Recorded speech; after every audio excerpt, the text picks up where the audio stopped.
প্রিয় বন্ধুরা, আজ আমরা এই ভিডিওতে জানতে চলেছি এমন একটি বিস্ময়কর ঘটনা যেটি শুনে আপনারাও বিস্মিত হবেন।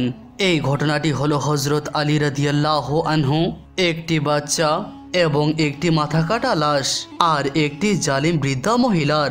তাই এই বিস্ময়কর ঘটনাটি জানার জন্য আজকের এই ভিডিওটি সম্পূর্ণ দেখুন।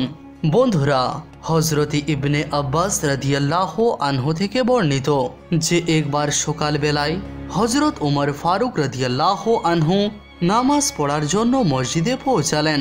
তো তিনি দেখতে পেলেন একজন ব্যক্তি মেহরাবে শুয়ে আছে। তিনি তিনার গোলামকে হুকুম দিলেন যে এই লোকটিকে জাগ্রত করো। গোলাম যখন কাছে গিয়ে দেখল তো সে বুঝতে পারল যে মহিলার কাপড় পরানো একটি পুরুষের মাথা কাটা লাশ পড়ে আছে। হযরত ওমরে ফারুক রাদিয়াল্লাহু আনহু যখন এই দৃশ্যটি দেখলেন তো তিনি অনেক অবাক হয়ে গেলেন। তিনি কিছুই বুঝতে পারলেন না যে আসলে এই লোকটির সঙ্গে কি ঘটেছিল আর এই লাশটি এখানে কি করে পৌঁছালো। এই সমস্যার সমাধানের জন্য তিনি হযরত আলী রাদিয়াল্লাহু আনহুর দরবারে গিয়ে উপস্থিত হলেন। তারপরে তিনি সমস্ত ঘটনা হযরত আলী রাদিয়াল্লাহু আনহুকে জানিয়ে দিলেন।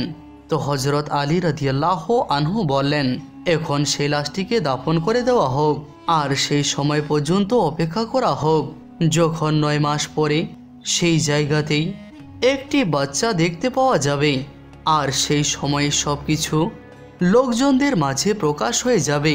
হযরত উমরে ফারুক রাদিয়াল্লাহু আনহু হযরত আলী রাদিয়াল্লাহু আনহুকে জিজ্ঞাসা করলেন যে 9 মাস পরে সেখানে আবার বাচ্চা কোথা থেকে আসবে।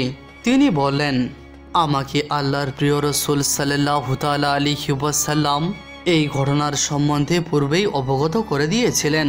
এই জন্য সঠিক সময় আসার অপেক্ষা করুন। সময় কাটতেই থাকলো আর ঠিক 9 মাস পরে একদিন সকালে যখন হযরত উমরে ফারুক রাদিয়াল্লাহু আনহু মসজিদের ভিতরে প্রবেশ করলেন, যেই জায়গাটিতে কিছুদিন পূর্বে একজন পুরুষের মাথা কাটা লাশ পড়েছিল, সেই জায়গাতেই একটি বাচ্চা বসে কান্না করছিল। তিনি সেই বাচ্চাটিকে কোলে তুলে নিলেন আর বললেন, অবশ্যই আল্লাহর রাসূল সাল্লাল্লাহু তাআলা আলাইহি ওয়াসাল্লাম যা বলেছিলেন তা সত্য। আর তিনার চাচার পুত্র হযরত আলী রাদিয়াল্লাহু আনহুও সত্য। তারপরে তিনি সেই বাচ্চাটিকে নিয়ে হযরত আলী রাদিয়াল্লাহু আনহুর দরবারে এসে উপস্থিত হলেন। হযরত আলী রাদিয়াল্লাহু আনহু বললেন, এই বাচ্চাটির জন্য একজন দাইমার ব্যবস্থা করা হোক আর তার সমস্ত খরচা বায়তুল মাল থেকে আদায় করা হোক। তিনার হুকুম মতো এমনটাই করা হলো। কিছুদিন পরে ঈদের দিন চলে আসলো। তো হযরত আলী রাদিয়াল্লাহু আনহু বললেন, এই বাচ্চাটিকে ভালো কাপড় পরিয়ে ঈদের দিন ঈদগাহে নিয়ে যাওয়া হোক। আর দাইমাকে হুকুম দিলেন যে যে মহিলা এই বাচ্চাটিকে মোহাব্বত করবে আর এটি বলবে এ নিপীড়িত মায়ের সন্তান, সেই মহিলাকে আমার কাছে নিয়ে আসবে। দাইমা তিনার হুকুম মতো বাচ্চাটিকে ভালো কাপড় পরিয়ে ঈদগাহে নিয়ে গেল। সেখানে সে দেখতে পেল একজন সুন্দরী মহিলা বাচ্চাটির কাছে এসে তাকে মোহাব্বত করলো আর সেই কথাটাই বলল। যখন সে সেখান থেকে চলে যেতে শুরু করলো তো দাইমা তাকে থামিয়ে দিল আর বলল, আমি তোমাকে হযরত আলী রাদিয়াল্লাহু আনহুর কাছে নিয়ে যাব। মেয়েটি অনেক চিন্তিত হয়ে পড়ল আর বলল, আল্লাহর ওয়াস্তে এমনটা করো না, আমাকে হযরত আলী রাদিয়াল্লাহু আনহুর কাছে নিয়ে যেও না, আমি লজ্জিত হব। কিন্তু দাইমা তাকে ছাড়ল না। তারপরে সেই মহিলাটি দাইমাকে অনেক টাকা পয়সা এবং সোনার উপর লোভ দেখালো আর বলল, তুমি গিয়ে হযরত আলী রাদিয়াল্লাহু আনহুকে বলে দিও যে আমি কোনো মহিলাই দেখতে পাইনি, আর এভাবেই যদি তুমি আমাকে বকরি দেও এই বাচ্চাটির সঙ্গে মুলাকাত করতে দাও, তাহলে সেই সময় আমি তোমাকে এর থেকেও বেশি ধন সম্পত্তি দেব। দাই টাকা পয়সার লোভে পড়ে গেল আর সে ওয়াদা করল যে সে হযরত আলী রাদিয়াল্লাহু আনহুর কাছে এ ব্যাপারে কোনো কিছুই বলবে না। তারপরে সে হযরত আলী রাদিয়াল্লাহু আনহুর কাছে ফিরে গেল। তাকে হযরত আলী রাদিয়াল্লাহু আনহু জিজ্ঞাসা করলেন যে তুমি কি মসজিদে কোনো মহিলার সঙ্গে মুলাকাত করেছিলে? ঈদগাহে কি কোনো মহিলা এই বাচ্চাটিকে দেখতে এসেছিল? তো সেই দাই উত্তর দিল, না কোনো মহিলা এই বাচ্চাটির সঙ্গে মসজিদে দেখা করতে এসেছিল আর না কোনো মহিলা সেই কথাটি বলেছিল। যেটি আপনি আমাকে জানিয়ে দিয়েছিলেন। দাইর এই কথা শুনে তিনি বললেন, তুমি মিথ্যা কথা বলছো। সত্য কথা তো হলো এটি যে সেই যুবতী মহিলা এসেছিল, তুমি তাকে ধরে নিয়েছিলে। সেই মহিলাটি তোমাকে অনুরোধ করেছে আর তোমাকে টাকা পয়সার লোভ দেখিয়েছে। তারপরে তুমি লোভে পড়ে মেনে নিয়েছো। আর তুমি তার সঙ্গে এটাও ওয়াদা করেছো যে তুমি বকরিদেও এই বাচ্চাটিকে তার সঙ্গে দেখা করাতে নিয়ে যাবে। তিনার এমন কথা শুনে দাই অনেক ভীত সন্ত্রস্ত হলো আর বলতে লাগলো, হুজুর আপনি আমাকে মাফ করে দিন। এরপর থেকে আমি আর কখনো মিথ্যা কথা বলবো না। আপনি যদি হুকুম দেন তাহলে আমি আবারও সেই মহিলাটিকে ধরে আপনার কাছে নিয়ে আসব। তিনি বললেন, না, তুমি এখন বকরিদের অপেক্ষা করো। সেই সময় যখন সে তোমার সঙ্গে মোলাকাত করবে তখন তুমি তাকে আমার কাছে নিয়ে এসো। সময় কাটতেই থাকলো আর ঈদুল আজহার দিনও চলে আসলো। দাই বাচ্চাটিকে ভালো কাপড় পরিয়ে আবারও ঈদগাহে নিয়ে আসলো।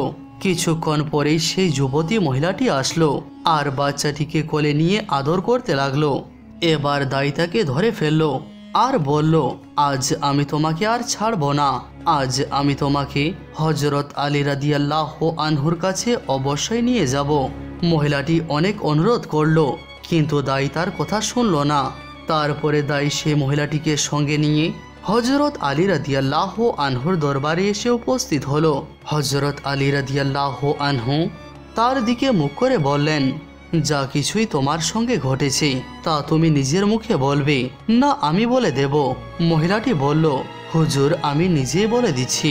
এরপরে মহিলাটি বলতে লাগলো, আমার পিতা হযরত উমর বিন সাদ রাদিয়াল্লাহু আনহু নবী পাক সাল্লাল্লাহু তাআলা আলাইহি ওয়াসাল্লামের জন্য শহীদ হয়ে গিয়েছিলেন। আমার মা হযরতে আবু বকর সিদ্দিক রাদিয়াল্লাহু আনহুর যুগে ইন্তেকাল করেছিলেন আর আমি একাই থেকে গেলাম। আমি প্রতিবেশী মেয়েদের সঙ্গে মানুষ হয়ে তাদের সঙ্গে সময় কাটাতাম। প্রতিবেশী সমস্ত লোকজনেরা আমার অনেক খেয়াল রাখত। একদিন আমি প্রতিবেশী মেয়েদের সঙ্গে বসেছিলাম।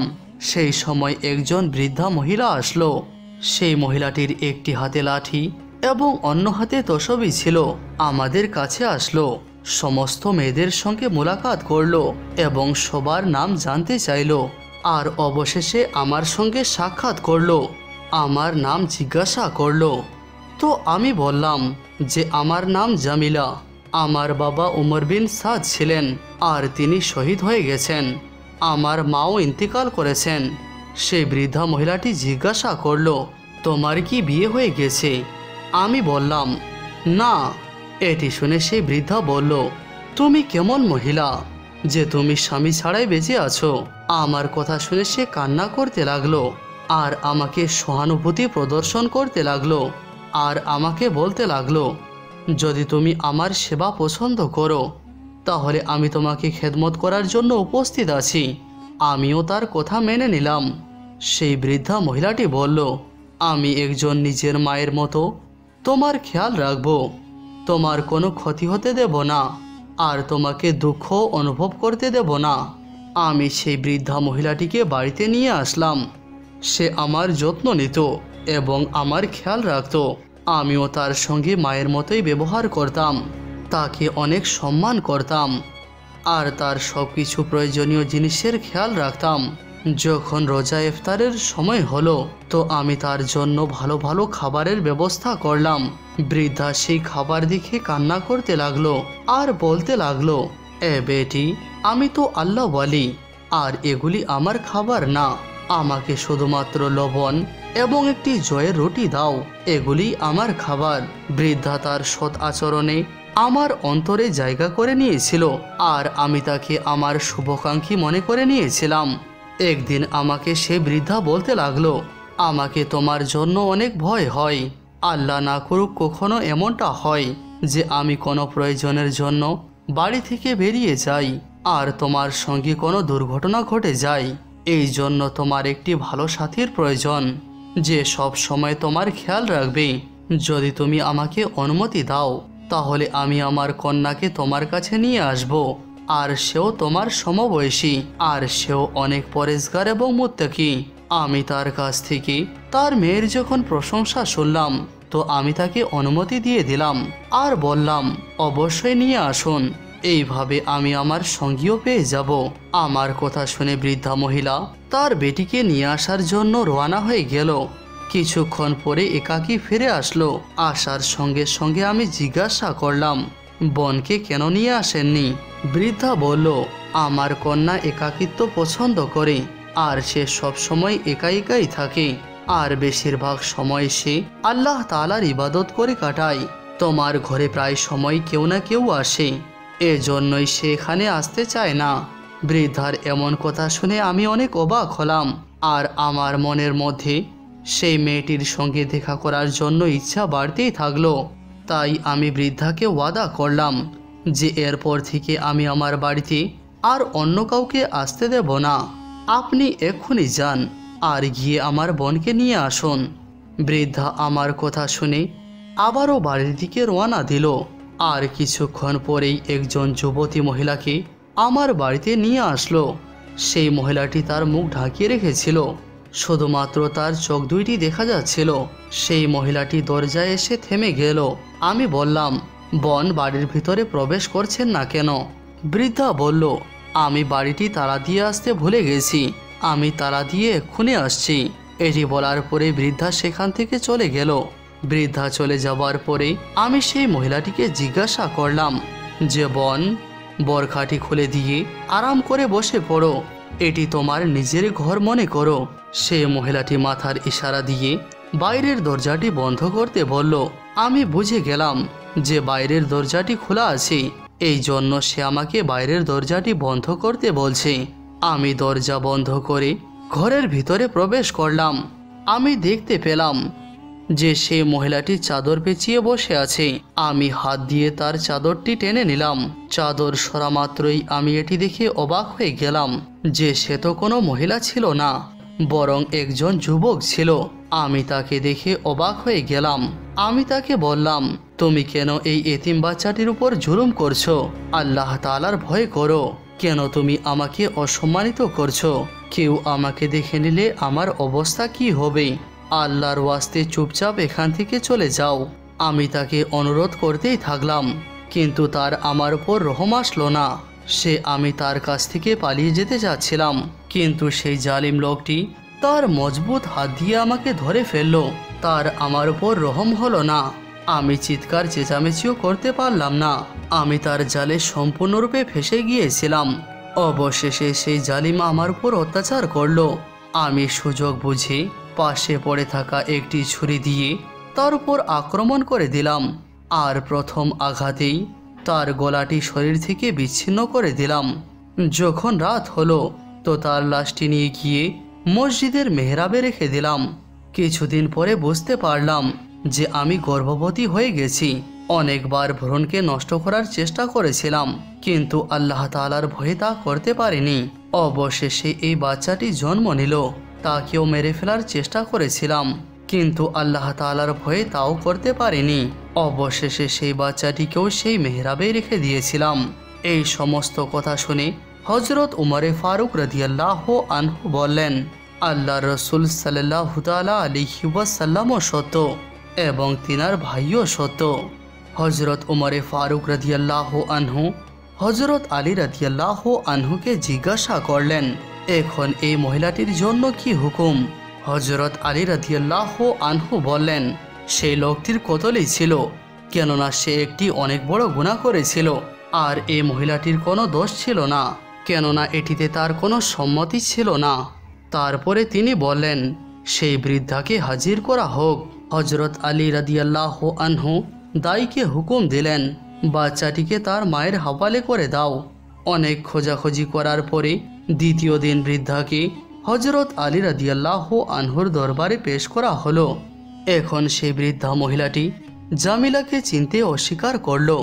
হযরত আলী রাদিয়াল্লাহু আনহু বললেন, এ বৃদ্ধা, তুমি কি কসম খাচ্ছ যে তুমি এই ঘটনাটির সম্বন্ধে অবগত নও? বৃদ্ধা বলল, হ্যাঁ, আমি কসম খাচ্ছি যে আমি এই ঘটনার সম্বন্ধে কোনো কিছুই জানি না।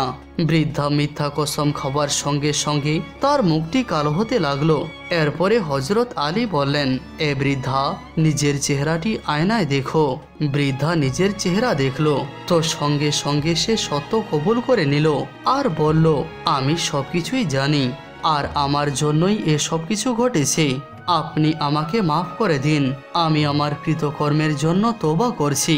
হযরত আলী রাদিয়াল্লাহু আনহু দোয়া করলেন, এ আল্লাহ, এই মহিলাটি যদি সত্য কথা বলে আর যদি সে অন্তর থেকে তওবা করে তাহলে তাকে আপনি পূর্বের মতো করে দিন। কিন্তু তবুও সে মহিলাটির চেহারা ঠিক হলো না। হযরত আলী রাদিয়াল্লাহু আনহু বললেন, এ লানতি বৃদ্ধা, তুমি কিভাবে তওবা করেছো? এরপরে হুকুম জারি করা হলো যে এই মহিলাটিকে মদিনার বাইরে নিয়ে গিয়ে তাকে পাথর নিক্ষেপ করে মৃত্যুদণ্ড দেওয়া হোক। আল্লাহু আকবার। বন্ধুরা, এটি হলো হযরত আলী রাদিয়াল্লাহু আনহুর বিজ্ঞতা এবং অভিজ্ঞতার প্রমাণ।